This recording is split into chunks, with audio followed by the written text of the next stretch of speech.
Wow. This is really nice. That's supposed to be nice. It's like suffering time, pandemic, you know.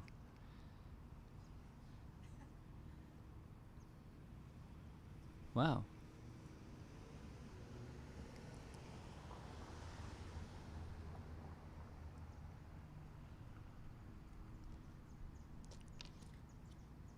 Uh,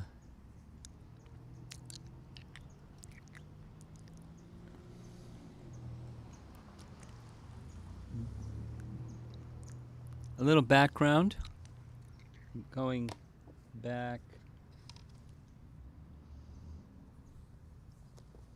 I don't know, few months, 2.5 months, something like that. Um,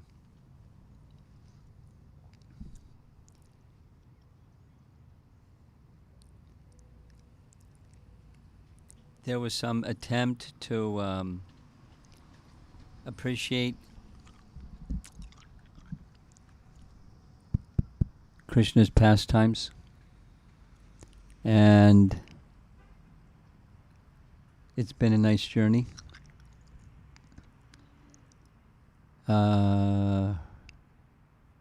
We went to the spiritual world. That was really nice. Went to Vaikuntha, we went to Ayodhya, we went to Dwarka, we went to Vrindavan. It was really nice. And then once we were in Vrindavan, we wanted to stay in Vrindavan for a while, so we've been covering chapters. One set of Bhagavatam in the morning, another set in the evening. So at this point, the evening discussion is just completing chapter 11, which comes right before chapter 12. And chapter 11 is Krishna's childhood pastimes in Vrindavan. And then chapter 12 is killing of Aghasura. But chapter 11, just a little background, because what we're going to do, what will be happening when I finish doing like this big picture overview thing, we'll complete chapter 11 and then we'll go to Gopal Champu, which kind of Jiva Goswami having fun describing Krishna's pastimes following from the beginning of chapter 11. So chapter 11 commences in Gokula, and it comes right after chapter 10, where the twin Arjuna trees are knocked over, and that comes after, you know, the Damodar Leela. So after the twin Arjuna trees are knocked over, the elders get together and have an elders conference in Gokula, headed by Upananda.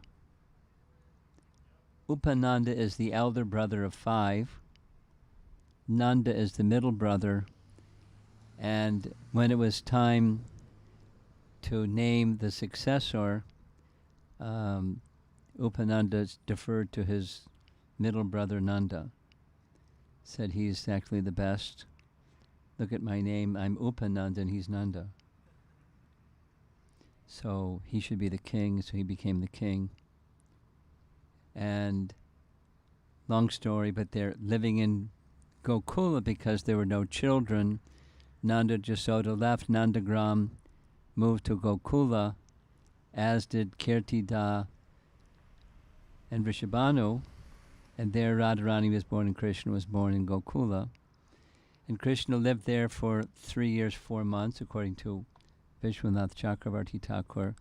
And the Elders Conference decided, basically, keeping it simple, for 3 main reasons we should move. 1, dangerous for the children. 2, better grazing territory for the cows, because after all this time, the cows have trampled the ground and it's kind of mashed, and the grass isn't as abundant as over on the other side of the river Jamuna. And the third is it's safe over there, there's no wild animals, and it's under the protection of the king. So if you agree with me, let's go tomorrow morning. We got to milk the cows first, and then we'll go in the morning. So that's what happened.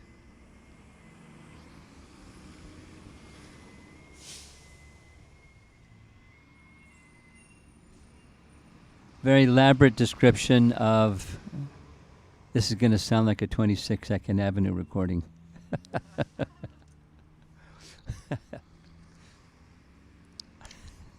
It's okay.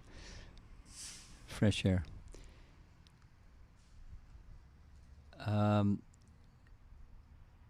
They put everything on bullock carts. And there's a very detailed description of how they made this transition. They went, okay, here's River Jamuna running north and south. Gokula is on the eastern side of the River Jamuna. They're going to go to the western side. They decided to go way up north to stay away from you-know-who. Kamsa.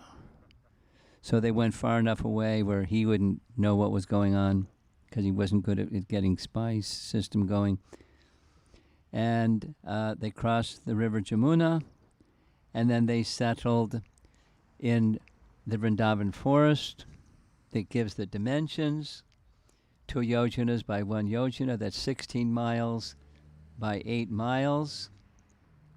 Dense forest, kind of like virgin forest. They put, on one side was the river, so the bank of the river Jamuna. So here's the Vrindavan forest, rectangular. And up here was the place where they crossed, and due south was Mathura, and due east of Mathura is Govardhan, and then north is Govardhan, and then Nandagram, kind of like, at 10 o'clock up there. So they were really happy. The children are safe, the cows, they're moving happily. And Krishna and Balaram, all of this happened, our acharyas say, because of Krishna's desire. He had friends. The cows, the peacocks, the trees, the creepers. Krishna's had friends. And he wanted to give his association to his friends over there in the Vrindavan forest. So when he got there, he was really happy. He's always happy, but he was transcendentally happy. The banks of the river Jamuna, Govardhan Hill, and Vrindavan forest. So now he's 3 years, 4 months, but remember, he's the personality of Godhead, so he's a little precocious for his age. He's like a 5-year-old or even a 7-year-old, according to the Acharya's description specifically. And they were doing all kinds of children's activities that's abundantly described. And he had really profound affection for cows. So even they're really little boys, they wanted to go with Nanda Maharaj, and they were with the cows. And because they're with Nanda Maharaj, it worked out. But they wanted to have their own cows. And finally it was settled. There's some beautiful descriptions. It was settled. He can take care of the calves. They had a big festival because he's going to take care of the calves and follow the family business.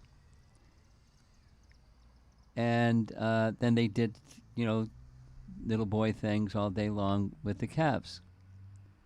And then they, in the course of chapter 11, is having the encounter of the Vatsasura. And that's a nice exchange, how that happened. And then the cowherd boys, one of the nice things, Krishna knew, and he pointed out to Balaram, see that calf over there? Yeah. It's not a calf. It's a demon. Oh. And I think I should kill the demon. Balaram, people won't, you're not supposed to do that. We don't kill calves. He said they'll understand, you'll get a bad reputation. He said they'll find out that he's a demon, so don't worry. Okay, I'll help you. So they made a plan. The plan was Krishna decided to scratch under the chin and rub the forehead of each of the calves, and one by one they come moo, because they wanted, they wanted Krishna's touch. And Vatsa figured out, this is my chance, so he came forward. Krishna quickly went behind, grabbed his two hind legs and his tail, twirled him around by centrifugal force. The soul left the body, and he's whirling him around, in his gigantic demon body manifested. And he's whirling him around and whirling him around, a 3-year-old boy, and threw him in a kapata tree because they wanted some kapata fruits to play with.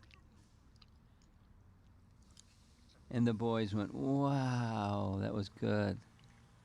Let's have lunch. And, some time passed, and now they're way, way, way up north in northwest from Vrindavan Forest. Near Nandagram, they went to take water for the cows, for the calves. And they saw something they never saw there before, and that was looked like a mountain peak that kind of got knocked off by a thunderbolt or something. They got closer, no, it's not a mountain peak, it's something else. It's some kind of an animal, and then it was a crane or a duck. No, Krishna went, because he did, I'll explore. He knew exactly. And then he got in the beak. He allowed himself to be placed in the beak of Baka.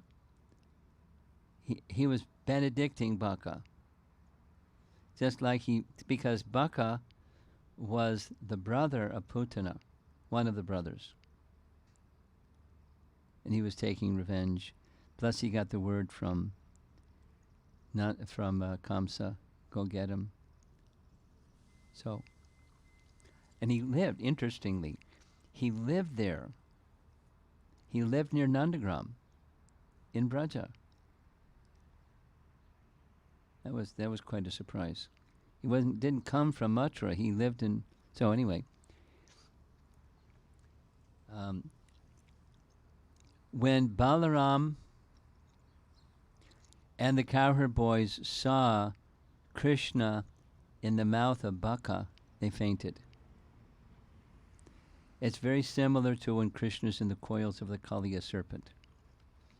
Like, they're used to, we're in trouble, they call out to Krishna. Here's Krishna in trouble. The acharyas describe over and over, Balaram is omniscient, and he's all-powerful, and he knows it. But his affection for Krishna is so strong, he fainted. His affection overwhelmed his understanding of himself, and that's Vrindavan.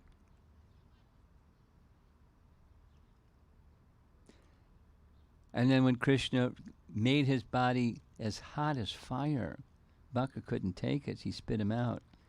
And the cowherd boys woke up and celebrated, and Krishna bifurcated him when he tried to bite him with his beak. And the boys went, wow, that was really good. Let's take the calves back to Braja. So the cows come back to Braja, and the cowherd men hear from the boys, you know what Krishna did today? Da-da-da-da-da-da. Whoa. And then they have all kinds of emotions, like protecting Krishna emotions and who is he emotions, and it must be that because he's so pious that the Supreme Lord protected him, and demons, they always lose when piety prevails. And Nanda Maharaj, he's the the exemplar of good conduct and high culture. Must be his piety protected his son. So they were going on about singing songs and glorifying Krishna like that. And that's where we are. And we'll finish the chapter. Just that finish the chapter means there's a few more commentaries related to this topic. And then we'll go to Gopal Champa, which is really nice.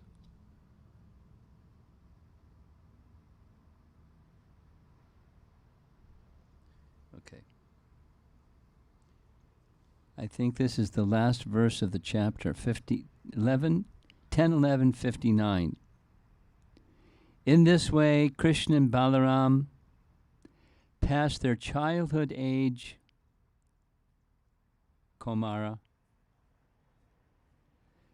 childhood age in Brajabhumi by engaging in activities of childish play such as playing hide and seek, constructing a make-believe bridge on the ocean, hint, and jumping here and there like monkeys. And there's no BBT commentary. Here's Jiva Goswami's commentary. This last verse also occurs at the end of chapter 14. What's chapter 14? That's Brahma's prayers. And after he finishes his prayers, what does Krishna do? Nothing. Because he wants to go back and be with the cowherd boys. So he circumambulates Krishna. Krishna goes back to the cowherd boys. And then they start playing. So this is chapter 11, chapter 14. They're the same age, essentially, because he's still in Vrindavan and he's still taking care of calves. Remember, Brahma stole the calves and the cowherd boys, because when he turns 5, then he graduates and he takes care of the cows, according to our acharyas. So,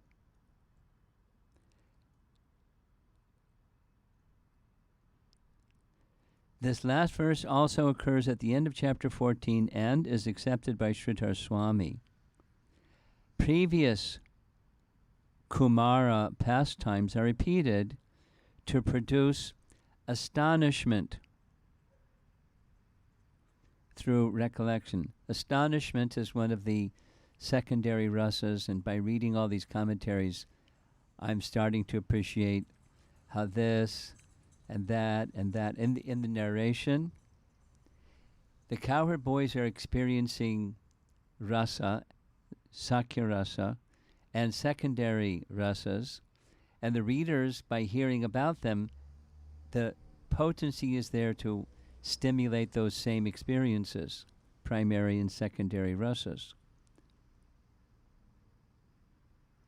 The verse is again repeated at the end of chapter 14 and should be accepted since the commentary called Samban Dokti has explanations in both places. Jiva Goswami. Sanatan Goswami writes, this last verse also occurs at the end of chapter 14 and is accepted by Sridhar Swami. It says basically the same thing. Here's commentary from verse 37 of this chapter. Much earlier is 37. They're little boys who are just learning to talk. They've come to Vrindavan and they're speaking like little boys speak. In Gopal Champu, it describes how they talked with one another while they're in the bullock cart crossing the river Jamuna, talking to Mother Tasoda and Rohini. It's really cute. A broken language. I mean, he's the personality of God, and he knows how to talk properly. He's performing activities that he enjoys and that they enjoy, and he enjoys their enjoyment, and they enjoy his enjoyment, and that's what Vrindavan is. So, Krishna and Balaram acting like small boys, talking in half-broken language, gave pleasure to all the inhabitants of Braja. That's text 37. In due course of time, they became old enough to take care of the calves. And then he summarizes, Vishwanath, the sequence of events in Mahavan, according to age, is as follows. This is in Gokul.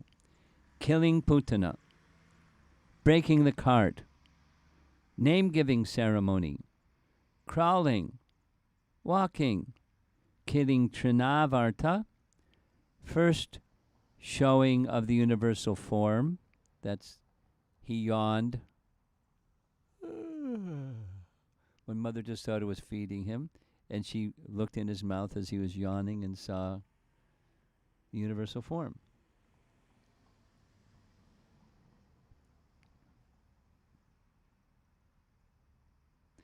Dancing for the gopis. They would clap their hands and say, dance very nicely and I'll give you half a sweetmeat, and he would dance. Ask him to sing and he would sing. Then he would tumble to the ground. They would pick him up and embrace him. And buying fruit, pulling the calf's tail, eating dirt, second showing of the universal form, stealing yogurt, being bound to the mortar, Yashoda's calling the boys for lunch, and entering Vrindavan. Now the pastimes in Vrindavan begin. They please the people of Braja by their childhood actions and charming speech as previously. Paragraph. In the same Kumara period, Svakalena, they begin herding the calves. The two ended their Kumara period at the end of 4 years. Now some acharyas say 5. And also, they have a different way. It seems that they have a different way of describing age. Like if it's, some say 3 years, 4 months, and some say 4 years. Anyway, just pointing it out. There is, transcendental, different picture of the age of Krishna as he matures. Okay, so I'll read the sentence again. The two ended their Kumara period at the end of 4 years, though normally it ends after 5 years, for it is said, quote, "Oh, sage amongst kings," Shukadev to Maharishi Parikshit, "within a very short time, both Balarama and Krishna began to walk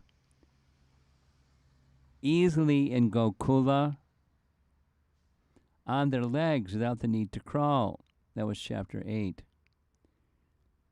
So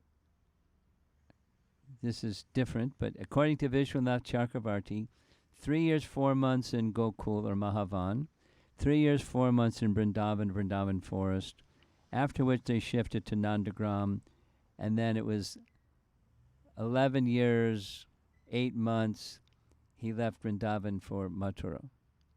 So it was almost 12 when he killed Kamsa. That's Vishwanath.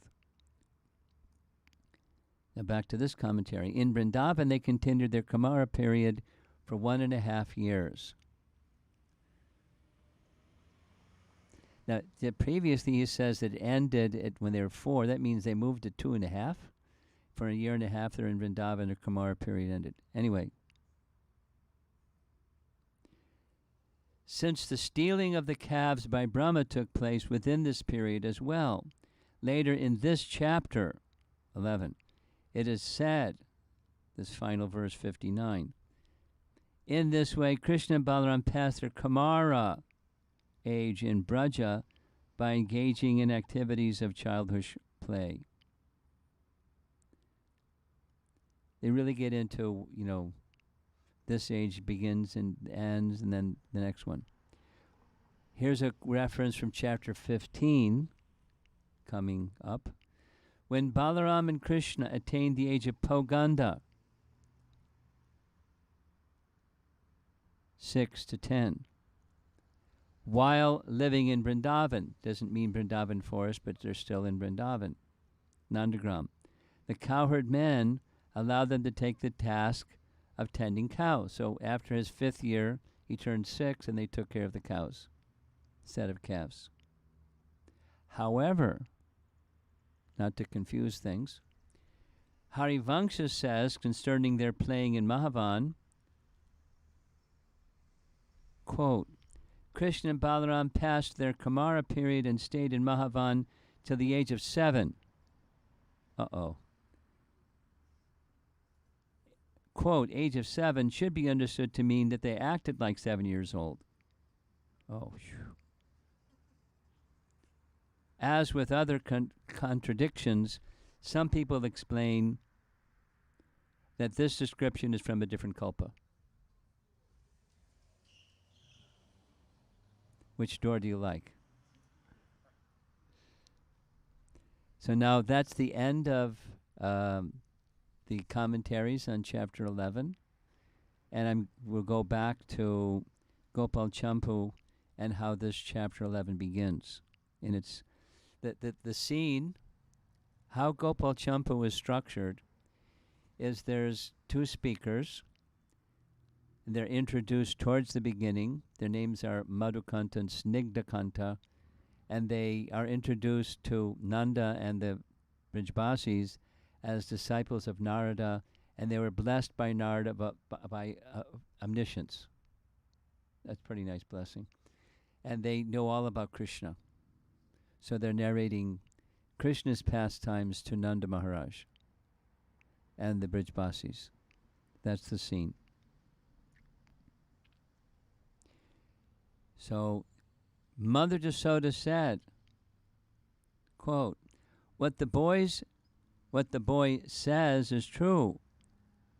If we make them stay here, their hearts would break. The boy, his cows, and his friends have made the forest their home. They're now in Vrindavan.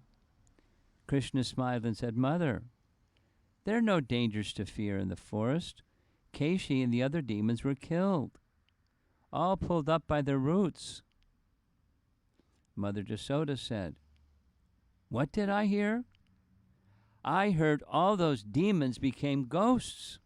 They may attack you as ghosts. Krishna smiled and said, Mother, they did not become ghosts. Rather, because they died in the land, glorified by the touch of the dust of your feet, they all attained liberation. You little boy. Sometimes we make statues of these magician demons, but that is only for our playing games. The games of Krishna and Balarama are described in these words of Srimad Bhagavatam, this 10:11:59, and 10:14:61. These concluding verses that are in both chapters. In this way, Krishna and Balaram passed their childhood age in Brajabhumi by engaging in activities of childish play such as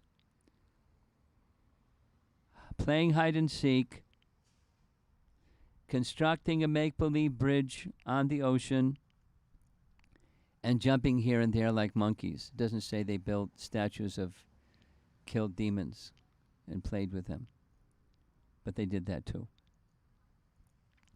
Hearing this, the elder ladies gave up their fears. With great love, Krishna's mother placed her left hand on Krishna's back and her right hand on his chin.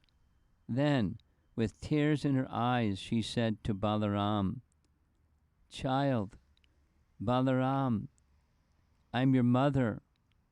Have I not love for you from your earliest childhood? Still, I can understand objectively, impartially, what is the truth. Why then do I tremble with worry? I ask you this, when he walks in the pathways of Braja, please stay always with Krishna.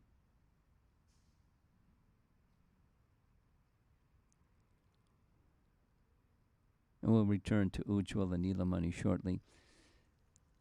This is now from Gopal Champu. This is Ujjvala Nilamani commentary by Vishwanath on the topic of killing demons.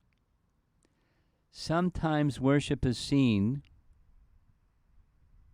in which pastimes occurring previous to killing of Kamsa are portrayed as if they were in the present, even after the killing. They may even meditate on the following pastime. That's this verse here, 11:59, Krishna's childhood pastimes, etc. Though such pastimes took place in the past, the pastimes of other avatars in the present, that worship reveals those pastimes following after the special nature of bhakti and the devotee. In other words, devotees, there's this nice description of the gopis talking about Krishna while he's in the forest and they're not in the forest. But it's described as something like Sanjaya had the ability to see what's going on the battlefield of Kurukshetra, although he was in a tent or wherever Dhritarashtra was. So the cowherd boys, the residents of Vrindavan, have special powers, sometimes difficult to understand.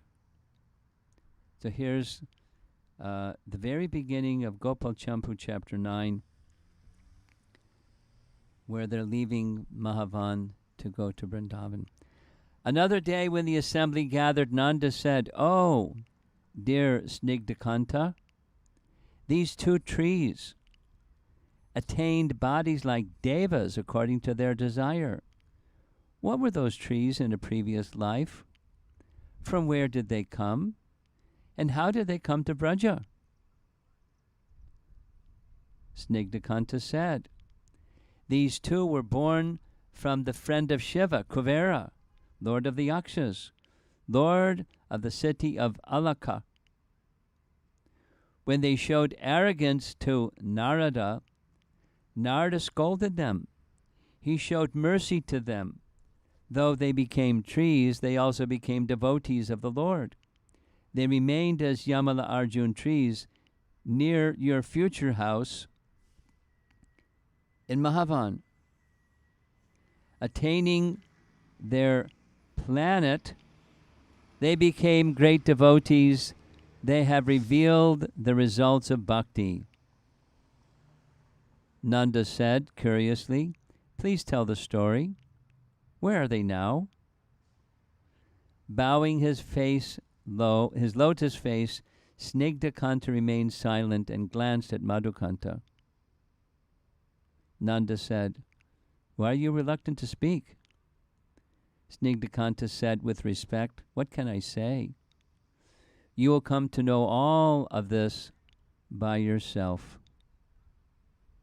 With a smile, Nanda said, "True. What you have said will be repetitious. By your silence you have given us the answer.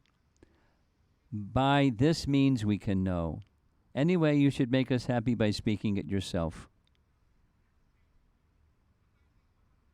Snigdhakanta said, "We are the two whom Narada gave good results and knowledge by his mercy."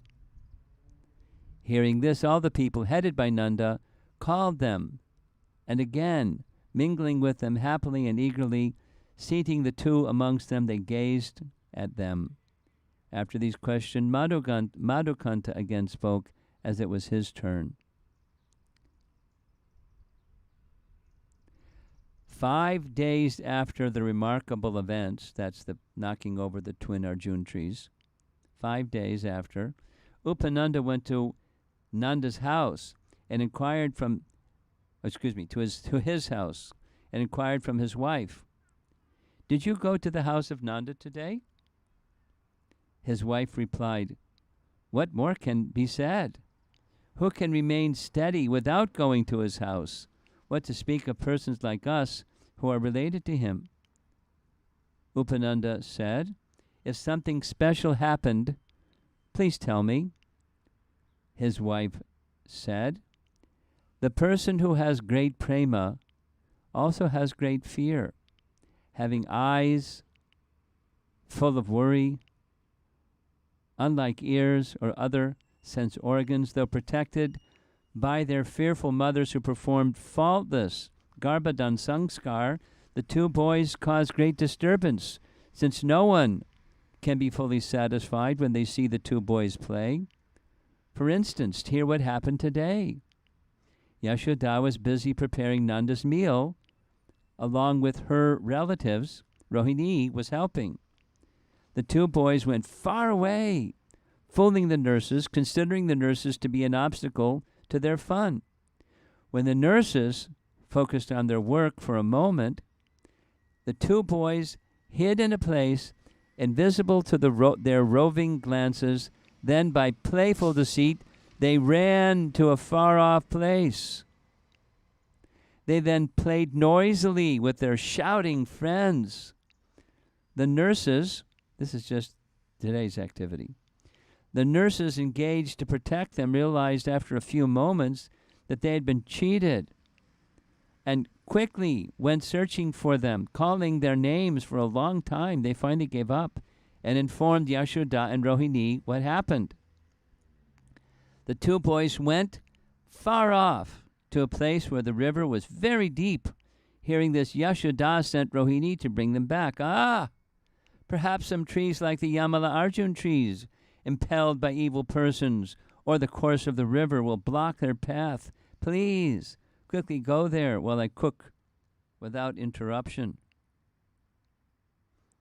With troubled body and mind, Rohini went there and called to Krishna, breaker of the Arjuna trees, who was playing on the bank of the river. Krishna, absorbed in play and controlled by the boys, did not heed her call, and he had Balarama also ignore her. Giving up, Rohini returned home and sent his mother, for whom Krishna had some fear. When she went there, she saw Krishna playing with Balaram and other boys. She called him while milk flowed from her breasts like rain. And there's more extensive commentary. It goes into the different techniques she used to get Krishna to come. She tried this, she tried that, she tried the other.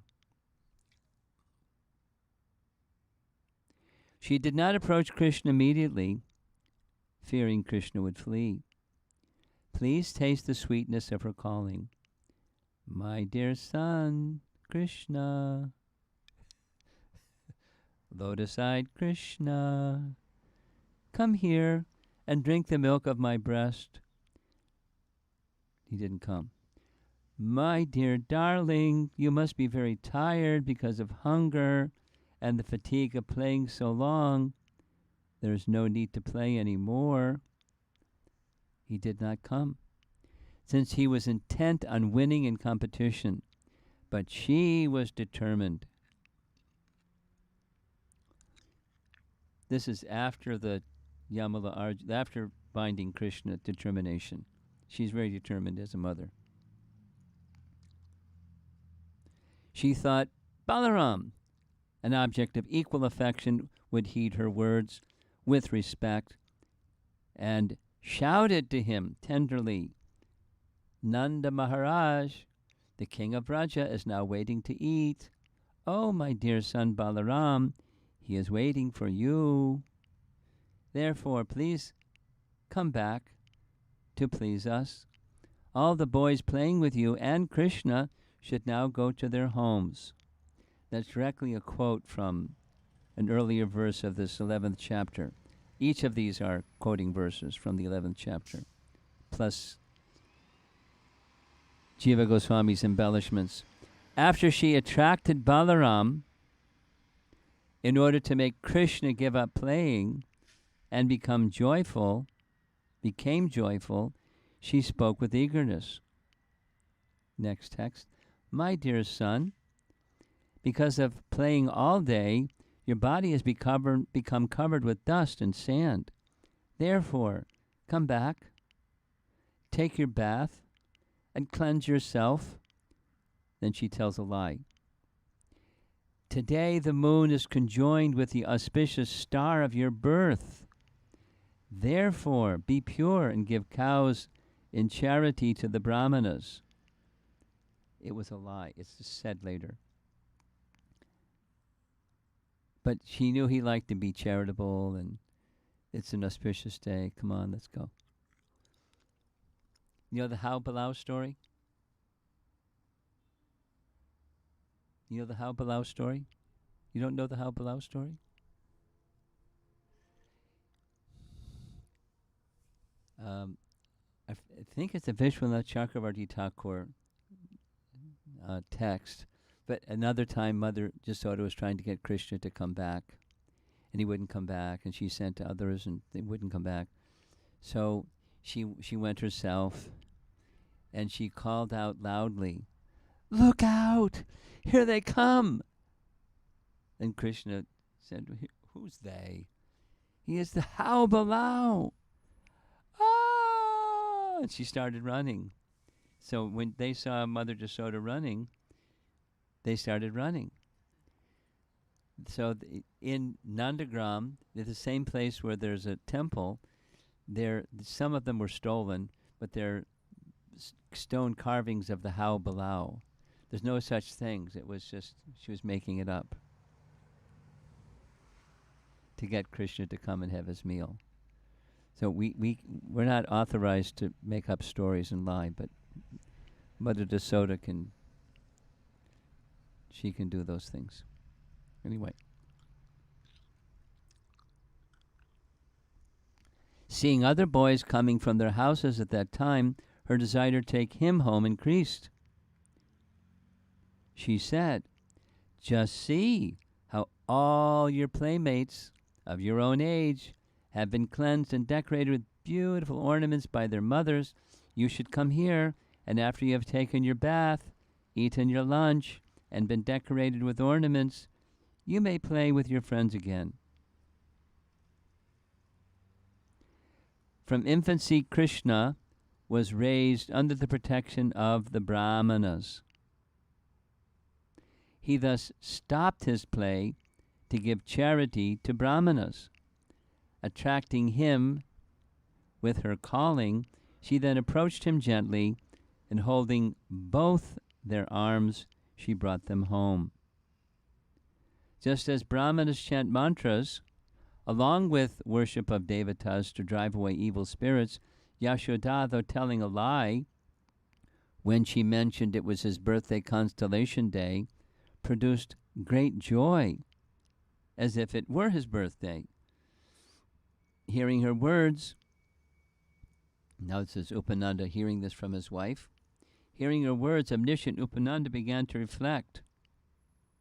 These two aged mothers have anxiety for their sons, for this land seems to be surrounded by evil men. I will go to Nanda's assembly and raise this issue for consideration. His wife said, "You should again discuss in the assembly." The cowherds met in the assembly of Nanda, the shelter of all present, within the cowherd village of Braja filled with cows. They discussed why protecting the cows was not being properly done in that place. By living a long time in Mahavan, all the trees have been destroyed, but those who were elder in years and wisdom, as well as Upananda, endowed with prema for Balarama and Krishna, attained great bliss by Krishna's presence.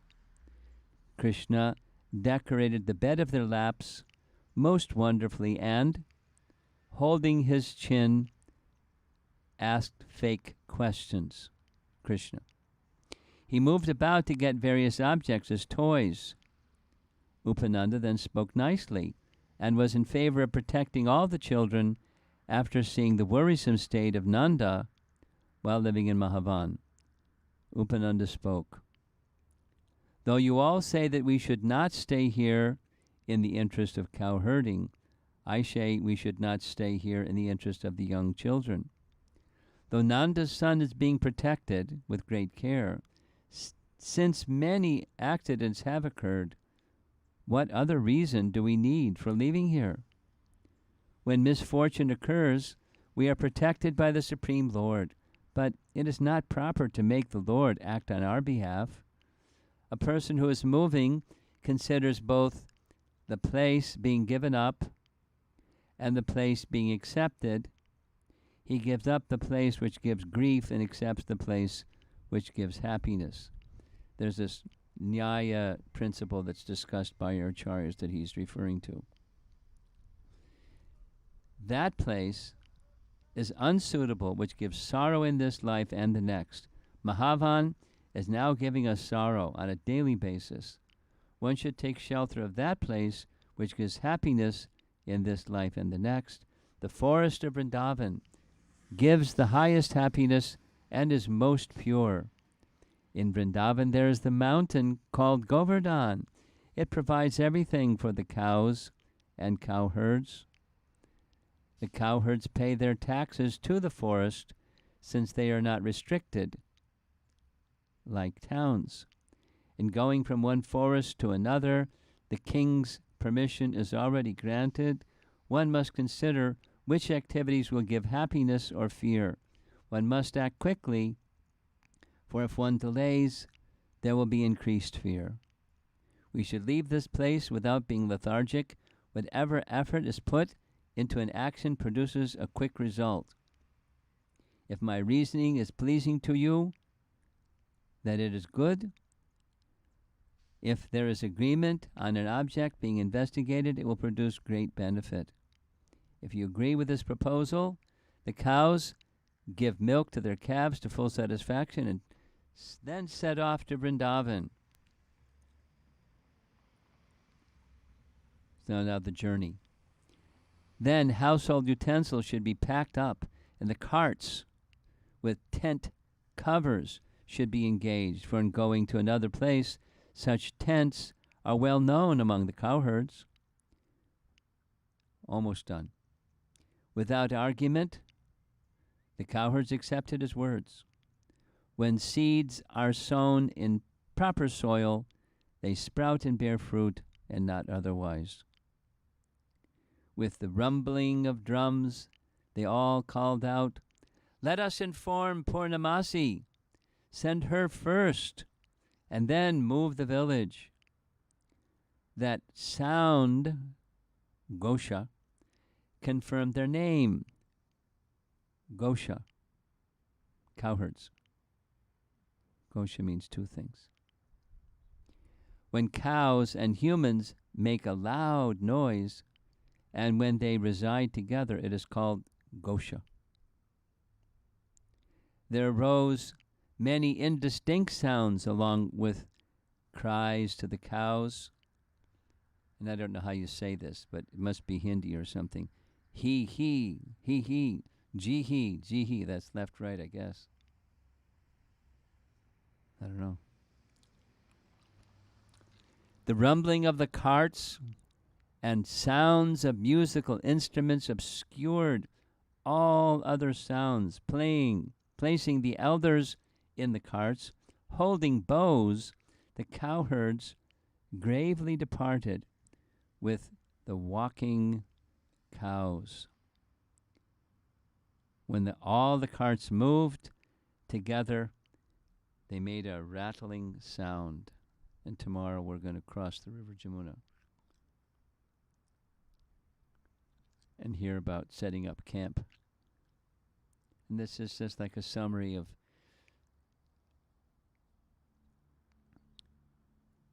chapter 11. I've come to understand, I'm used in before becoming a little familiar with Gopal Champu, I've been accustomed to saying that Jiva Goswami wrote 3 commentaries on the Bhagavatam. And now it's really fair to say he wrote 4. He loved the Bhagavatam. So Krama Sandarbha, which Bhanu Swami finally translated, is one of those. It's like the verse by verse, at least most of the verses, similar to what Prabhupada has done. And then there's an 10th canto commentary, much more deep sets of commentaries. And then, of course, there's the Sandarbhas, that's topic by topic. And then there's this summary through Champu style. Now, I don't know what the details of the Champu style means, but one of the books that Jiva Goswami wrote was a book on how to write a Champu. It's meant to be sung, and there's different, sometimes there's like real quick sections, and then a long section versus kind of like, an orchestra composition or something like that. There's rules, and he just follows the rules, and just having a blast describing Krishna's pastimes in very interesting ways with lots of details that are specifically there in the Bhagavatam verses, but it's embellished not by a creative writing spree, but by his realizations. We had this discussion. She was asking, is it just scholarship or is it realization or combination? And my understanding is it's combination. Many of the things in the Acharya's commentaries, it's here's a Sanskrit word, and in the dictionary it can mean this, and if it means this, and this is how you understand it, it can also mean that, and this is how we can understand it, and this is the rasa explanation, and this is what it looks like. And that's scholarship. And then sometimes it's just nothing that's right within the text, and they just go off and describe, like, for example, when Krishna is coming back from the pasturing ground with the cows, he's wearing a garland that has dust on it. And then there's multiple explanations of how the gopis who are in the village can know from a distance that Krishna's garland has dust on it. And then they give answers. One answer is, well, there's dust everywhere, but the cowherd boys were wiping his body with cloth, their chadars or whatever, because they didn't want dust on his body. But they didn't do that to his garland because they may have crushed the flowers, so they didn't dust off his garland. And then specifically they say that dust particles are really small. How could they see? They're so far away.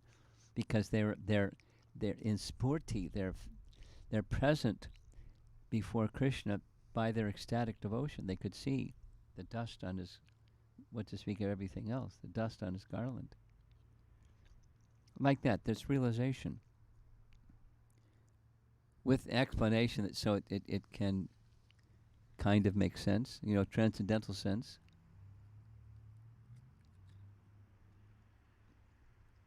But we're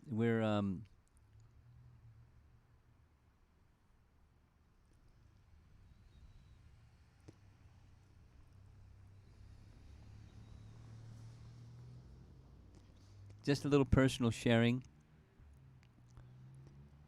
Once upon a time, I was a new devotee,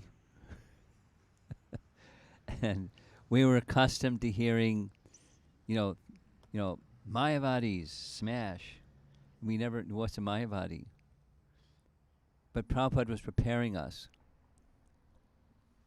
And, don't go to the 10th canto. You have to, and the cheap professionals, they go to the 10th canto and describe 10th canto activities. We don't do that. We're study. And then in the midst of all of that kind of indoctrination,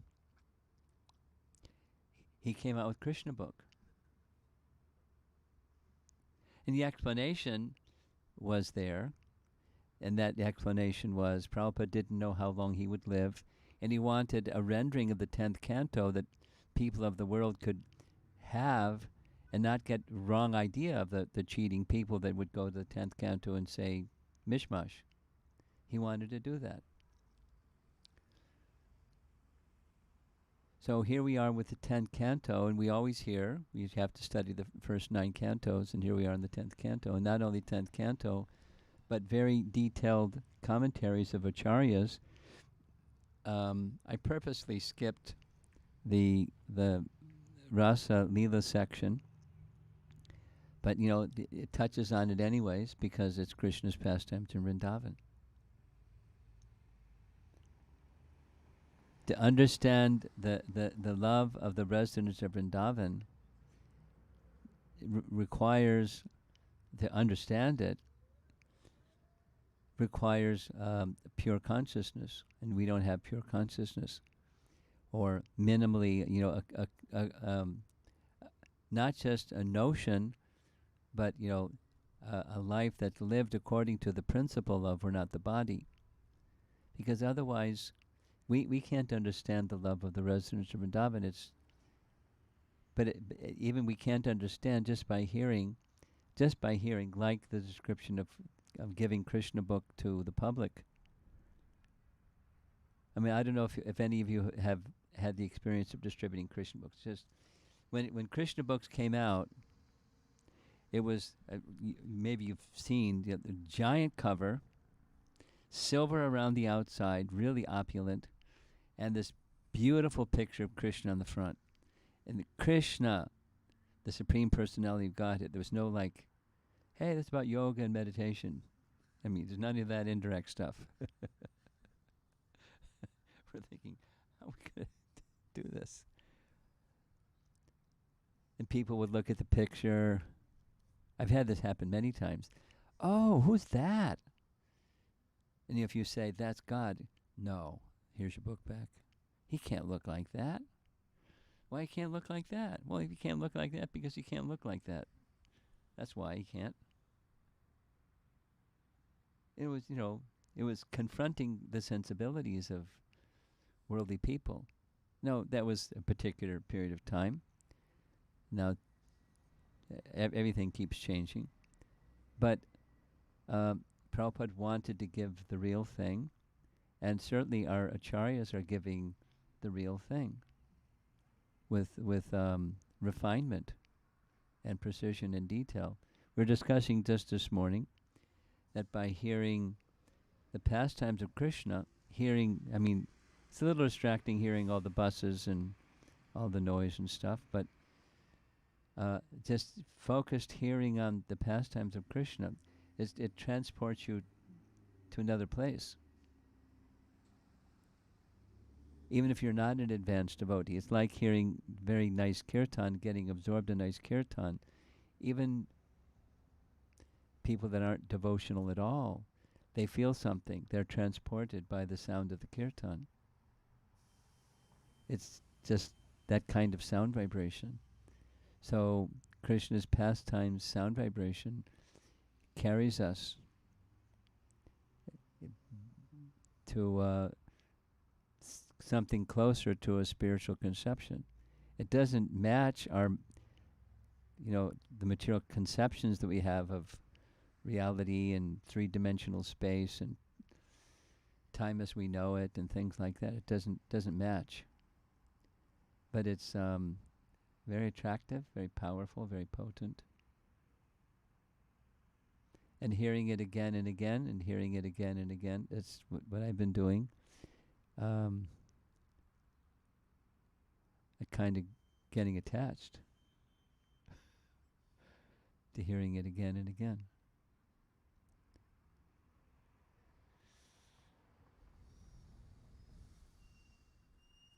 So let's see if there's some thoughts you'd like to share, or questions or comments or something. I think you're going to need to put that wire underneath the device.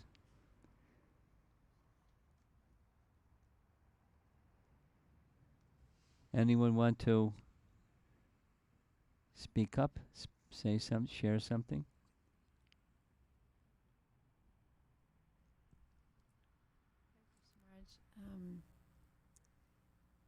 I have a few questions, but I'll just maybe ask one for now. What are fake questions? What are which? Fake questions.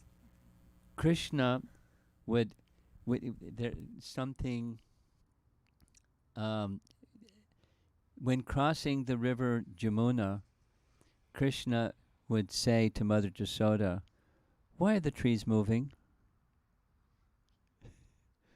And she would very, sweetly say, "The trees aren't moving, it's the cart that's jumping."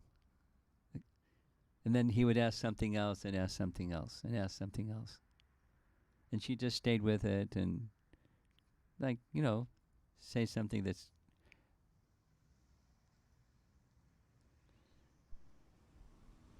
that little children will do sometimes. Okay. Um, can I share something else? Yeah.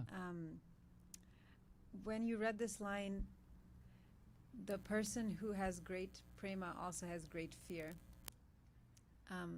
I started thinking how often from Shastra we are taught to, we want to understand what is the application.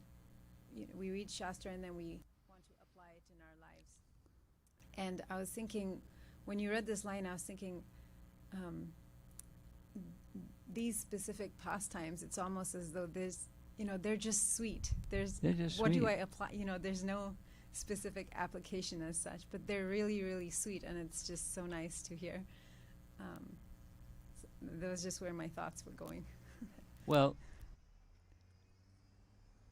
there's no material fear, but there's a transcendental fear or apprehension from the parents, from the friends. Krishna, go get, because it's coming up, we're going to deal with that next, Aristasura. The gopis, Krishna, and the cowherd boys, Krishna.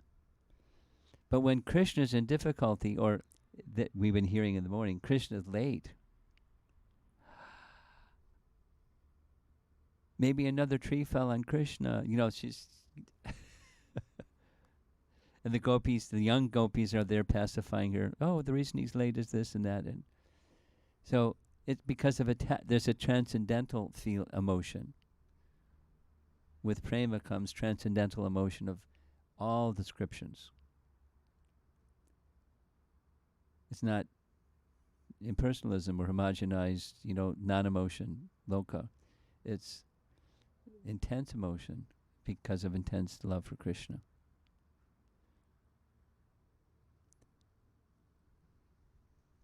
Was that it? Is that covered? You're sharing, I'm sharing. Okay. Yeah, in the back. Would you like to be the runner of the microphone?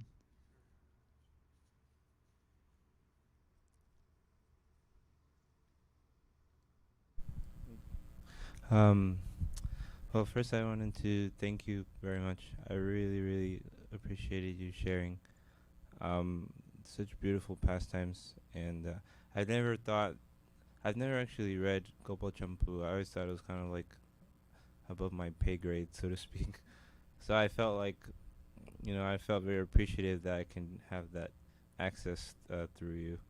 Which leads me to my question is, you were saying about how focused hearing of Krishna's pastimes, even if we're not very advanced, we can, have some experience of the spiritual world, you can say. So I guess my question is, as sadhakas, obviously we also depend on the mercy of Guru in order to become pure devotees, but also from whatever amount of endeavor that we can, accomplish. What is the balance between, doing seva in order to please the spiritual master, then also cultivating our own attachment for Krishna and our relationship with Krishna? Well,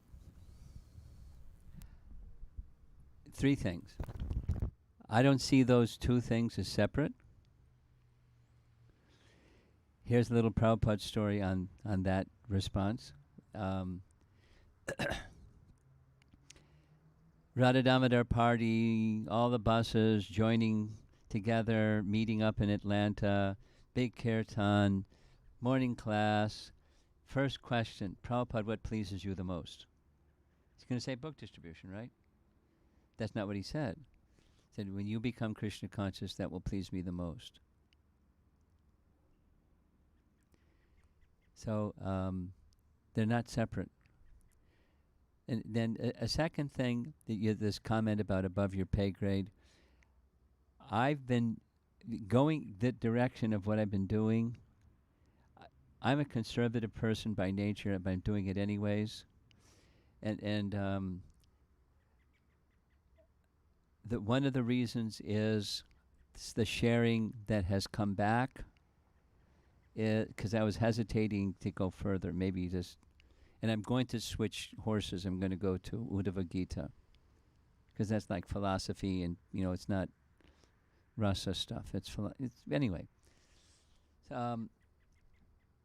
Persons have shared, I know this is not just the Gopal Champu, but the topics are way beyond my realization, as you say, pay grade. So, but just by hearing them, it's more relatable. And part of it is, there's several parts to it. But so I've continued because where the train is going is important for us to know when you get on the train. And, what do we understand about where the train is going? We really don't understand. But so the commitment to be on the train isn't the same unless you really know where the train is going. And there are lots of different trains, and to stay with it, like with intense absorption, to get to where the train is going, there has to be an impetus. So that's one of the reasons that I've continued, because it's relatable when it's shared in this way.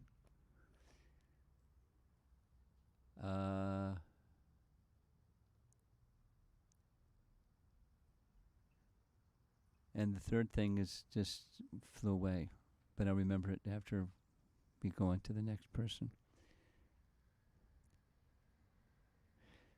Well, I guess it's a little bit like this. There's a certain sweetness when you put Krishna at the center.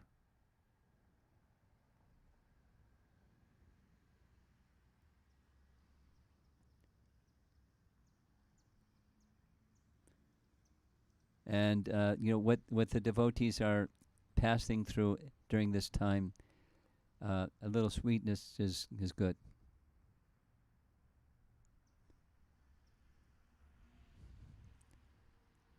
Again, I'm getting feedback. The devotees are they're really liking, not because it's so high, and I really like it because it's so high. It's just there's a pleasantness about the world. Just you leave it behind, and you're with Krishna. Like morning and evening. It stays with you. So there's a sweetness. And I'm going to change the channel after a little while. Okay. Hare Krishna Maharaj, thank you for coming.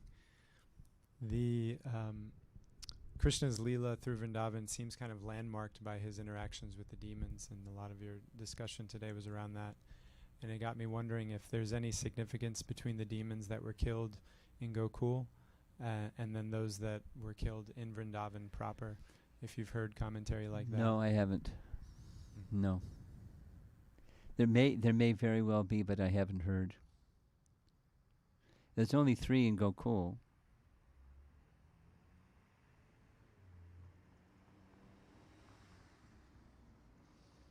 Sorry. Anything else?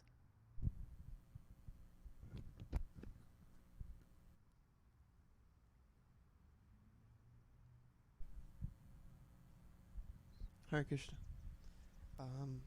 You made a comment that I really appreciated, and I wrote it down. In the beginning, you were speaking about Balarama, and you said his affection overwhelmed his understanding of himself, and he fainted, and that's Vrindavan. And I just thought that was really nice. Well, there's another one. This is from our acharyas, but there's the one that they regularly refer to is when Rukmini was to marry, of all people, Shishupal, and there was no way, but Rukmi and the whole thing. So she sent the messenger, and Krishna decided to come. And somehow word got to Balaram, this and that. The big armies and Jarasandha and whoop-de-whoop-de-doo, and Krishna's going to come on a chariot to take away Rukmini. So he brought the whole Yadu army.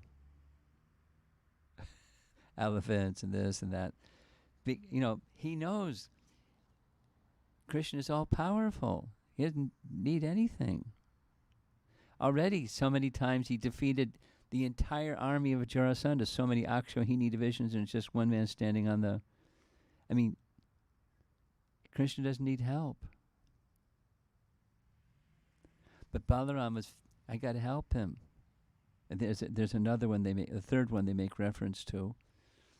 It's the same principle, and that is Krishna is now leaving Hastinapur, going back to Dwarka. So the new emperor of the world sends this humongous army to accompany Krishna to protect him in the sojourn back to Dwarka. It's rasa. And because when that rasa is so strong, then one forgets the divinity, and the rasa takes precedent. The sweetness takes precedence. Those are references our acharyas make, specific to this Krishna being in the mouth of Baka, and they faint.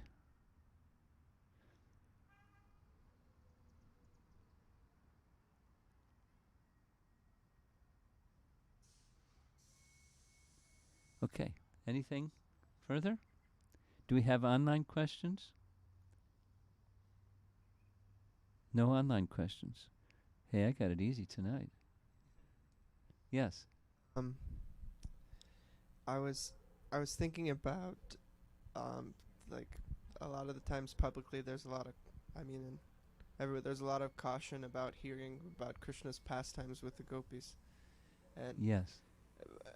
I was just wondering if you could say something about that, because I was just thinking about this verse. There's this verse that starts Vikriti tam vrajavadubir idam chavishno. Could you say it again? The truck is a little louder than you. Vikriti tam vrajavadubir idam chavishno. It's 10:33:39, and it's explained that one who hears about the pastimes of Krishna and the gopis faithfully, they attain pure devotional service, and they conquer lust.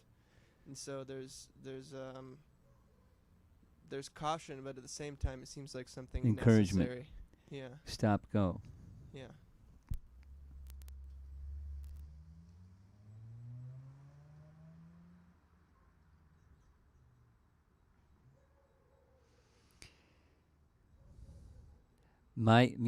Anything that I would say, since I don't know what the acharyas say on that particular topic, I'm searching for, the paucity of understanding that I have, and it's just it's the combination of the two things.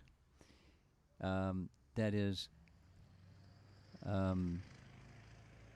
prepare yourself before you go there, with the encouragement that when you go there and when you're prepared, you can conquer lust. But not before? Well, it's the proceed with, it's not exactly, proceed with caution, because look what I'm doing. I've 2 weeks of,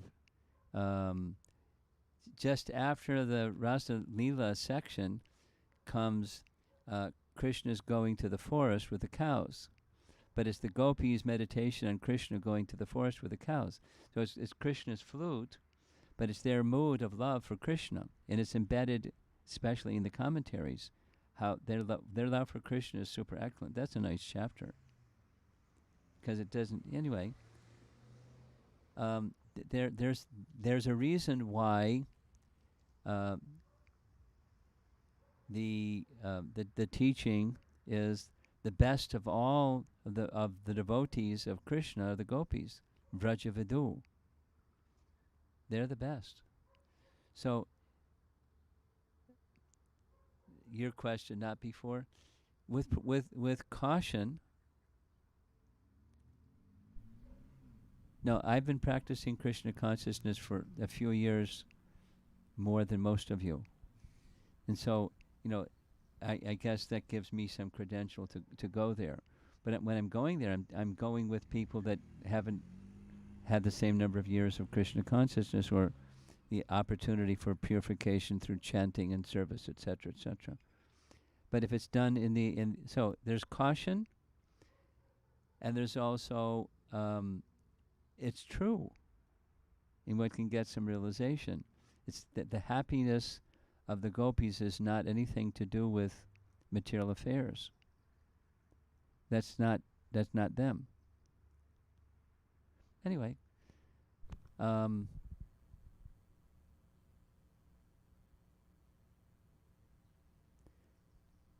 Krishna book has that section, and Prabhupada provided that to worldly people. Just meet somebody on the street and here's Krishna book. What I meant by not before, just to clarify, because you were saying that then you conquer lust. So, like, what I meant is that, is it that unless you hear about Krishna with the gopis, then you can't conquer No, lust? no. It's no. It's these pastimes are so powerful and pure that although it may look like lust, it conquers lust.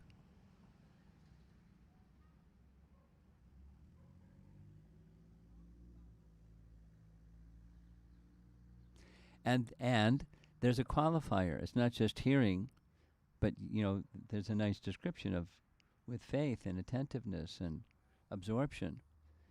Then it can conquer lust. So it's a little bit like, I'll use a Prabhupada statement in a worldly example. I heard Prabhupada say many times, and it made an impression. That is, when a goal is very clearly defined, it's very easy to make steps to get there. And conversely, if a goal isn't well defined, you're not likely to get there.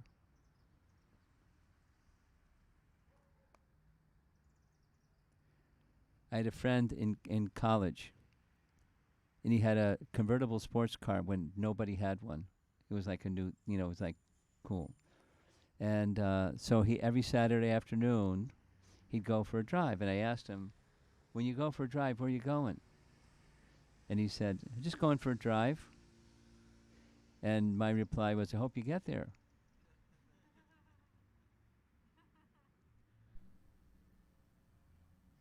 Well, life is just a journey. There's no goal, it's just a journey. So if the goal isn't well defined, how are you going to get there? So how are you going to define the goal if you don't have any sense of what the goal is? And our teaching is the love of the Vrajbasis is the highest, and the love of the gopis in Vrindavan is the highest. So how are you going to know what the goal is? So with caution, we can look. The gopis are way up there, and we're way down here. So I got a long distance to go, but that's the goal. That's the goal. And here's a worldly example. One of who knows if it's ever going to happen again? I'm starting to doubt if citizens from the U.S. are going to be allowed to go to China. But if when I was going to China, there's a zillion people in China. It's like there's everywhere. It's a zillion people everywhere. So one of the common ways of traveling in mainland China is they have fast trains, so you go by train. And you go into a train station, and I spent so many years in New York, but it's not like Grand Central Station or Port Authority or LaGuardia Airport. There's a zillion people, and so I get really bewildered. But fortunately, I'm with somebody that knows their way. But there's a zillion people going in a zillion different directions. So you can get on a train and go somewhere, but you better know where you're going.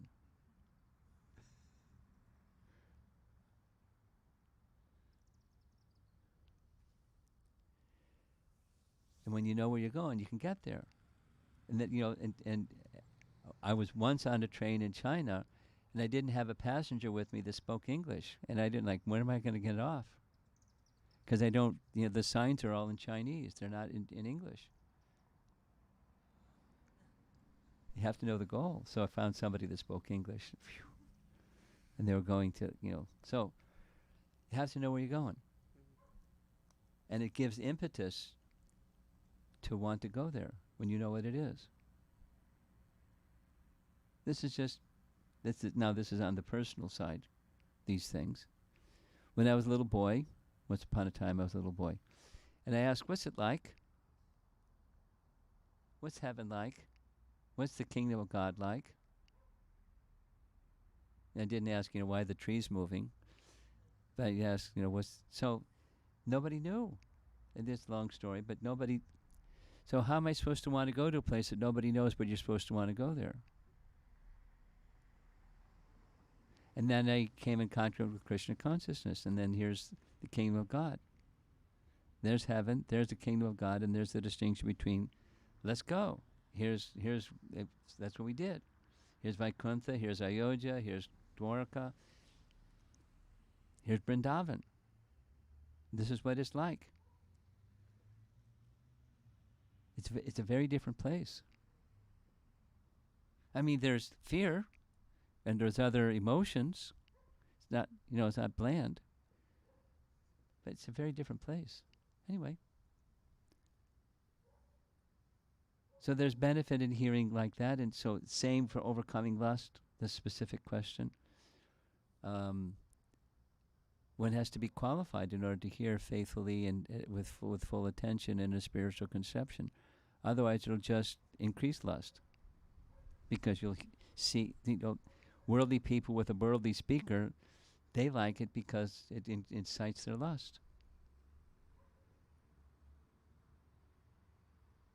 So we should be cautious, proceed with caution.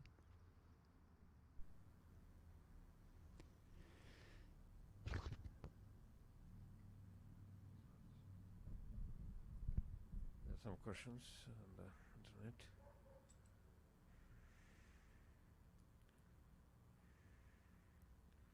From Sumati Nandakumar. How can we address someone who's new to this great literature? How can we address someone who's new to this great literature? This great literature. About the ghastly killing of Kshatriyas. Could you take your mask off? I could probably hear you better. About the ghastly killing. Much better. About the ghastly killing of Kshatriyas by Lord Parshurama, creating bloody lakes, Bharata killing Gandharvas, etc. Well, you might want to skip those sections.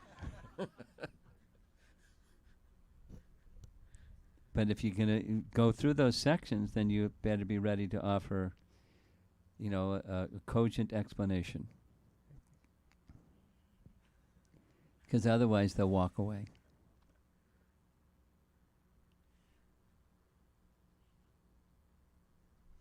Pratranaya sadhunam.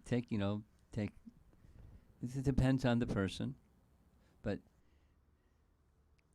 Prabhupada spent so much time describing the necessity of protection, and a certain section of society must be there for protection, and the Supreme Personality of Godhead comes to protect. And sometimes people have to be curbed, and some people they have to be eliminated because they're so terrible. Anyway, it depends on the person how to address. But some people are. I heard Indra Maharaj tell the story because he's from Detroit, right?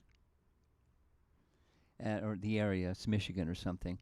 And when he joined, his mother was sounded a little bit like my mother. He'll get over this. And when he didn't get over it, she came to visit the temple. And the first thing she saw when she came to the temple was a picture of Lord Nrsingadev tearing apart Hiranyakashipu. And she just stood there and looked at the painting. It was a little, and is this your God? That was her introduction to the Hare Krishna temple. He didn't say what happened after that, but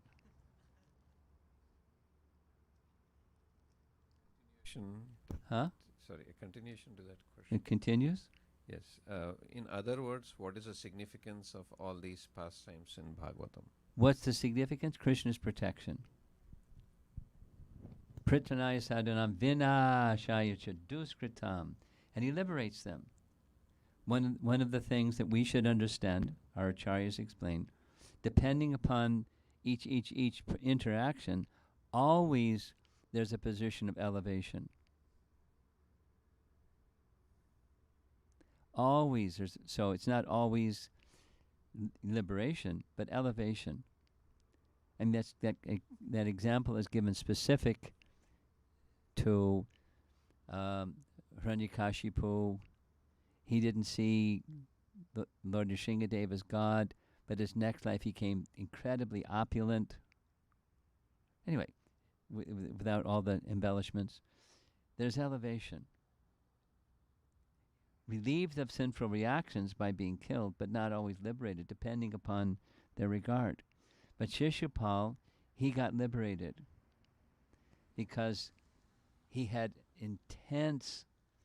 super intense animosity towards Krishna, but he had an understanding of his divinity. And ultimately, when the Sudarshan Chakra came, and he saw the blazing of the Sudarshan Chakra, that's where he went. But the others didn't. So it elevation, but not necessarily liberation. But always purification and elevation. When although it looks horrific or bloody or ghastly or whatever, it's purifying.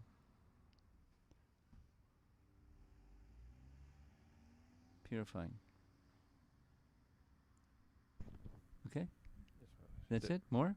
One more question, Maharaj. In Bhakti Riksha, someone asked how to determine who's my spiritual master from so many wonderful disciples of Prabhupada. How to best answer that question? This is from Satish Bhatnagar. If you remind me,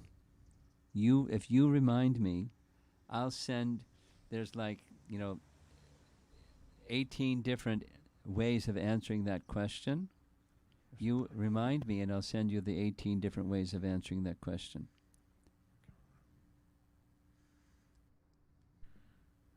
And one more came up, Maharaj. Please advise, we are reading Krishna book with 11 and 13 years old, my children. Should we skip Rasa dance and stealing gopis' garments chapters? Hare Krishna. I don't know. I'm not a parent. I think you can ask other parents.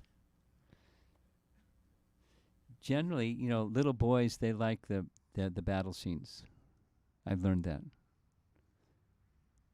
So they just want to hear that one again and again, and they know it, and they can tell it to you and stuff like that. But so it depends on the personality.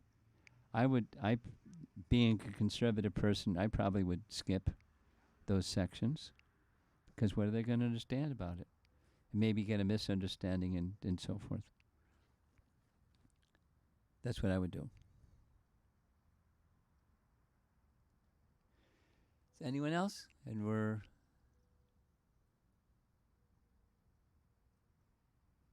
done.